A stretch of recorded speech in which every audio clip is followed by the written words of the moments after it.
രാഹുൽ മാങ്കൂട്ടത്തിൽ ഉടൻ രാജിവെക്കണമെന്നാണ് ഘടകകക്ഷികളുടെയും അഭിപ്രായം. രാജി ഉടൻ വേണമെന്നും വിഷയം കൈകാര്യം ചെയ്യുന്നതിൽ കോൺഗ്രസിന് വീഴ്ച സംഭവിച്ചെന്നും മുസ്ലിം ലീഗ്. രാഹുലിനെതിരായ പരാതികൾ നേതൃത്വം ഗൌരവത്തോടെ കൈകാര്യം ചെയ്തില്ല. ആരോപണങ്ങൾ തെരഞ്ഞെടുപ്പുകളിൽ UDF-നെ ബാധിക്കുമെന്ന ആശങ്കയും ലീഗിനുണ്ട്. മുബഷിർ അക്ബർ ചേരുന്നു നമുക്കൊപ്പം. Good evening Mubashir Akbar. മുസ്ലിം ലീഗ് അടക്കം ശക്തമായി ക്യാമ്പയിൻ ചെയ്താണ് പാലക്കാട്ട് ഉപതെരഞ്ഞെടുപ്പിൽ രാഹുൽ മാങ്കൂട്ടത്തിന് വൻ ഭൂരിപക്ഷം നേടിക്കൊടുത്തത്. അന്ന് തങ്ങൾ കൂടി പിന്തുണച്ച് MLA ആക്കിയ ആൾ ഇങ്ങനെയൊക്കെ പെരുമാറിയെന്നറിയുമ്പോൾ അതിന്റെ ഒരു ഞെട്ടൽ സ്വാഭാവികമായും ലീഗിന് ഉണ്ടാകണമല്ലോ. ഇപ്പോൾ അവർ പറയുന്നത് എന്താണ്? നേതാക്കളോട് സംസാരിക്കുമ്പോൾ അവരുടെ നിലപാട് എന്താണ്? പക്ഷേ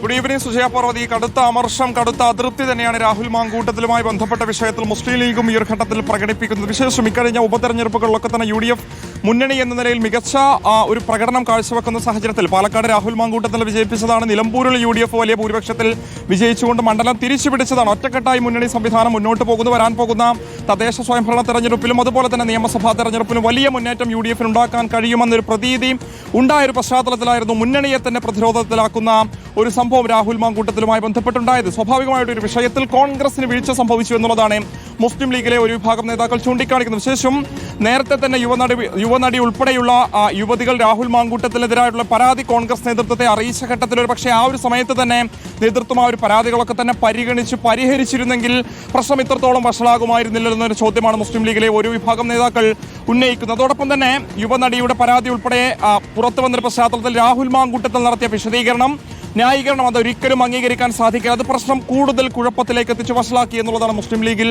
ഒരു വിഭാഗം ചൂണ്ടിക്കാണിക്കുന്നത്. അതുകൊണ്ട് തന്നെ ഉടൻ രാജിവെക്കാത്ത സാഹചര്യത്തിൽ അത് മുന്നണിയെ ബാധിക്കും, പാർട്ടിയെ ബാധിക്കും എന്നുള്ളതാണ് നേതാക്കൾ ചൂണ്ടിക്കാണിക്കുന്നത്. ഇക്കാര്യത്തിൽ പരസ്യ പ്രതികരണങ്ങൾ നടത്താൻ തന്നെ മുസ്ലിം ലീഗിലെ ഒരു നേതാക്കളും ഇതുവരെ തയ്യാറായിട്ടില്ല. നേരത്തെ ഈ ഒരു വിഷയത്തിൽ ഔദ്യോഗിക നിലപാട് പറഞ്ഞിരുന്ന മുസ്ലിം ലീഗിന്റെ ദേശീയ ജനറൽ സെക്രട്ടറിയായ PK കുഞ്ഞാലിക്കുട്ടി പറഞ്ഞിരുന്നത് കോൺഗ്രസിന്റെ വിഷയമാണ്, അത് അവർ കൈകാര്യം ചെയ്യും, മുന്നണിയിലേക്ക് എത്തേണ്ട ഒരു സമയമുണ്ടെങ്കിൽ മുന്നണിയിൽ അത് പറയുമെന്നുള്ളതായിരുന്നു കുഞ്ഞാലിക്കുട്ടി പറഞ്ഞിരുന്നത്. പക്ഷേ തുടർച്ചയായി നമ്മുടെ ചാനലിലൂടെ ഉൾപ്പെടെ രാഹുൽ മാങ്കൂട്ടത്തിനെതിരെ ശബ്ദരേഖകൾ ഉൾപ്പെടെ പുറത്തുവരുന്ന പശ്ചാത്തലത്തിൽ കൂടിയാണ് മുന്നണി പ്രതിരോധത്തിലായ ഒരു ഘട്ടത്തിൽ പ്രധാനപ്പെട്ട ഘടകകക്ഷിയായിട്ടുള്ള മുസ്ലിം ലീഗുകാരുടെ നിലപാട് പറഞ്ഞിരിക്കുന്നത്. അപ്പോൾ സ്വാഭാവികമായിട്ടും അത് മുന്നണി കോൺഗ്രസ് പരിഗണിക്കുമോ എന്നുള്ളതാണ് ഇനി കാണേണ്ടത്. സുജയ.